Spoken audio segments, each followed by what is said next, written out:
Break का स्वागत है आपका। और इस वक्त एक बड़ी खबर आ रही है। उत्तराखंड में बढ़ने लगी है सियासी हलचल। आज भाजपा कोर कमेटी की बड़ी बैठक है और थोड़ी देर में ये बैठक शुरू होने वाली है। इस बैठक में आने वाले विधानसभा चुनाव 2022 को लेकर मंथन हो सकता है। तो साथ ही खबर ऐसी भी है कि सरकार में जो 3 पद खाली पड़े हैं उनको लेकर भी मंथन इस बैठक में हो सकता है। तस्वीरें भी हम आपको दिखा रहे हैं। यहीं पर भाजपा कोर ग्रुप की बड़ी बैठक होने वाली है। कुछ ही देर में बैठक शुरू हो जाएगी। तो बड़ी बैठक भाजपा कोर कमेटी की, और इस बैठक में आगामी विधानसभा चुनाव 2022 को लेकर मंथन हो सकता है। साथ ही सरकार में जो 3 पद खाली पड़े उनको लेकर भी मंथन किया जा सकता है।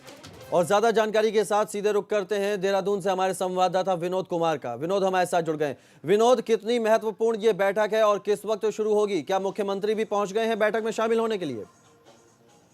जी कौशल, देखिए, सबसे महत्वपूर्ण मैं आपको बताऊं कि इस वक्त बैठक शुरू हो गई है और भाजपा संगठन की कोर कमेटी की ये बैठक बहुत ही महत्वपूर्ण है। हालांकि ये बैठक त्रिमासिक होती थी, लेकिन कोरोना संक्रमण काल के चलते प्रभावित रही है। अब लिहाजा एक बड़ी बैठक इसमें हो रही है, जिसमें राष्ट्रीय सह महामंत्री संगठन शिव प्रकाश, प्रदेश प्रभारी श्याम जाजू, मुख्यमंत्री त्रिवेंद्र सिंह रावत, सांसद अजय भट्ट और केंद्रीय मंत्री रमेश पोखरियाल निशंक के साथ साथ में प्रदेश अध्यक्ष बंशीधर भगत और पार्टी के वरिष्ठ पदाधिकारी यहां पर पहुंच गए हैं और बैठक शुरू हो गई है बीजापुर गेस्ट हाउस से, जहां आप देख सकते हैं कि पूरी तरह से लगातार जितने भी इस बैठक में शामिल होने वाले पदाधिकारी थे, चाहे वो केंद्रीय मंत्री रमेश पोखरियाल निशंक हो, शिव प्रकाश हो, तमाम पार्टी के वरिष्ठ पदाधिकारी यहां पर पहुंच चुके हैं। बैठक शुरू हो चुकी है। दूसरे दृष्टिकोण से मैं आपको बताऊं कि लगातार जिस तरह से आगामी 2022 की लड़ाई हो, उसको देखते हुए संगठन अपनी रणनीति यहां पर तय करेगा। साथ ही साथ लगातार एक तरफ कोरोना चल रहा है और दूसरी तरफ जिस तरह से पार्टी संगठन अपनी छवि और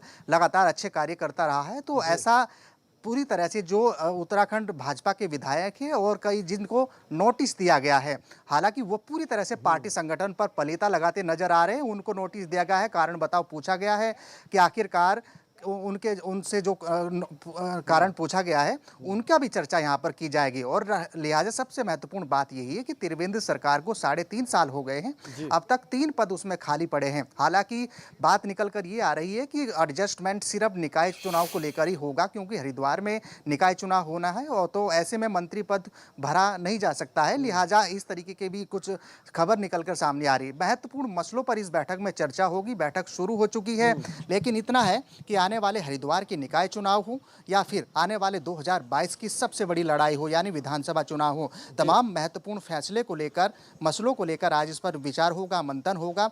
पार्टी के वरिष्ठ पदाधिकारी और तमाम बड़े नेता, सांसद हो या फिर केंद्रीय मंत्री रमेश पोखरियाल निशंक हो या पार्टी संगठन से जुड़े हुए पदाधिकारी हो, वो यहाँ पर पहुँच चुके हैं। लिहाजा बैठक शुरू हो गई है और बैठक के बाद में इस साफ तौर पर खुद वो मीडिया से बात करेंगे आखिरकार किन किन फैसलों पर निष्कर्ष हुआ है, किन किन महत्वपूर्ण मुद्दों पर मंथन हुआ है। और मैं आपको ये भी बताऊं कि जिस तरह से उत्तराखंड संगठन, भाजपा संगठन में लगातार विधायकों के सुर बदल रहे हैं। 4 विधायकों को हालांकि कल ही अनुशासनात्मक एक नोटिस जारी किया है कि कारण बताओ कि आखिरकार इन अलग अलग मुद्दों को लेकर कारण बताओ नोटिस जारी किया है। और एक तरफ जहां कोरोना संक्रमण काल चल रहा है और पार्टी अपनी पूरी तरह से छवि सुधारने में जुटी हुई है, तो वहीं विधायकों के इस तरह से सुर बदलना वो पार्टी संगठन की छवि पर पूरी तरह से एक दाग लगाने की कोशिश कर रहे हैं। क्या माना जाए विनोद, जिन 4 विधायकों को नोटिस भेजा गया है, क्या उनके ऊपर कार्रवाई को लेकर भी आज फैसला लिया जा सकता है इस बैठक में? जी, जाहिर सी बात है, अगर कारण बताओ नोटिस जारी कर दिया गया है तो निष्कर्ष इसी बैठक में निकलेगा, क्योंकि सबसे बड़ी बैठक हो, भाजपा संगठन की सबसे बड़ी बैठक, कोर ग्रुप की बैठक ये चल रही है। और मैंने आपको बताया कि लगातार 2022 की लड़ाई हो या फिर आने वाले हरिद्वार में निकाय चुनाव की बात हो, और तमाम मसलों को लेकर जिस तरह से उत्तराखंड में भाजपा के विधायकों के सुर बदल रहे हैं, लगातार विरोध उनके सामने आ रहे हैं, चाहे वो कुंवर प्रणव चैंपियन हो, वो तो हालांकि पहले से ही निष्कासित है, देशराज कर्णवाल हो या फिर पूरन सिंह फर्त्याल हो। और सबसे महत्वपूर्ण मुद्दा अगर उत्तराखंड में अभी चल रहा है तो वो एक महिला के द्वारा हाट से विधायक महेश नेगी पर लगे बलात्कार के आरोप हैं।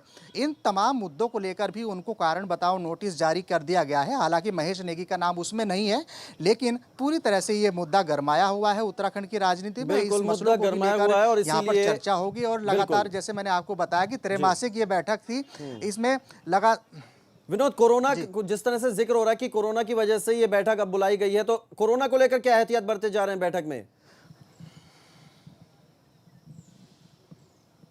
जी देखिए, पहले से ही ये तय कर दिया गया था कि जैसे ही कोर ग्रुप की ये बैठक होगी तमाम एहतियात यहाँ पर बरते जाएंगे। सोशल डिस्टेंसिंग यहाँ पर देखी जा रही है और जितने भी पार्टी के वरिष्ठ पदाधिकारी हों, केंद्रीय मंत्री हों, सांसद हो, डिस्टेंस फॉलो करते हुए यहाँ पर बैठे हैं। बैठक शुरू हो गई है, लेकिन इतना है कि कोरोना संकट काल में जिस तरह से तस्वीरें आ गई विनोद, हम तस्वीरें भी अपने दर्शकों को दिखा रहे हैं। स्कोर ग्रुप में जो बैठक हो रही है, जिसमें जो मुख्यमंत्री त्रिवेंद्र सिंह रावत भी मौजूद हैं, कई पदाधिकारी भी मौजूद हैं, और एक्सक्लूसिव तस्वीरें हम दिखा रहे हैं देहरादून में जो भाजपा कोर कमेटी की बैठक चल रही है। एक्सक्लूसिव तस्वीरें हम दिखा रहे हैं, सोशल डिस्टेंसिंग के साथ बैठे हुए हैं सभी लोग, मास्क भी लगाए हुए हैं। तो ये बैठक है जहां पर कई बड़े फैसले होने हैं।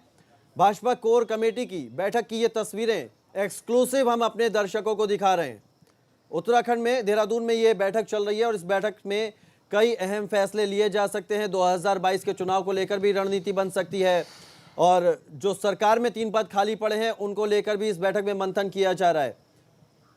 एक्सक्लूसिव तस्वीरें हम अपने दर्शकों को दिखा रहे हैं। तो विनोद, बहुत शुक्रिया आपका हमारे साथ जुड़ने के लिए। आप नजर बनाए रखिएगा, आगे भी आपसे अपडेट लेंगे। आगे बढ़ते हैं। नैनीताल में गुलदार के घर में घुसने और एक पालतू बिल्ली को ले जाने की तस्वीरें सीसीटीवी में कैद हुई हैं। हालांकि घर के लोगों को जैसे इस बात की भनक लगी और मौके पर वो लोग पहुंचे तो गुलदार बिल्ली को छोड़कर भाग गया। तल्लीताल में चिड़ियाघर के पास बने एक घर में बार बार गुलदार आ रहा है।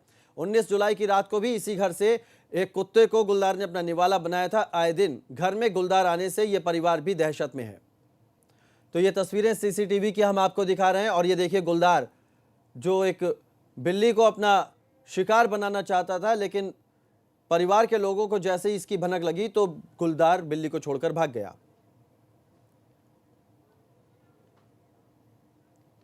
अल्मोड़ा में प्रसिद्ध नंदा देवी मेला आज से सादगी के साथ शुरू होगा। आज गणेश पूजा के साथ मेले का विधिवत शुभारंभ हो जाएगा।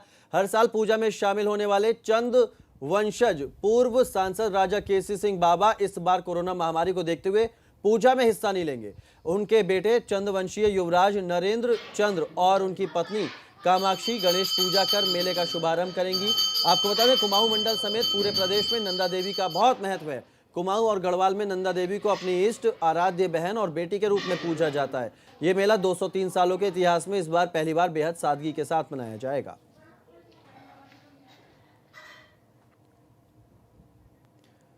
देवग्राम वासियों की धियाण गौरा अपने मायके पहुंची, जहां मां गौरा का भव्य स्वागत किया गया। सभी भक्तों को ब्रह्म कमल और प्रसाद वितरित किया गया। आपको बता दें कि देवी की मूर्ति को ब्रह्म कमल से सजाया जाता है, जिसे स्थानीय भाषा में फूल कोठा कहा जाता है।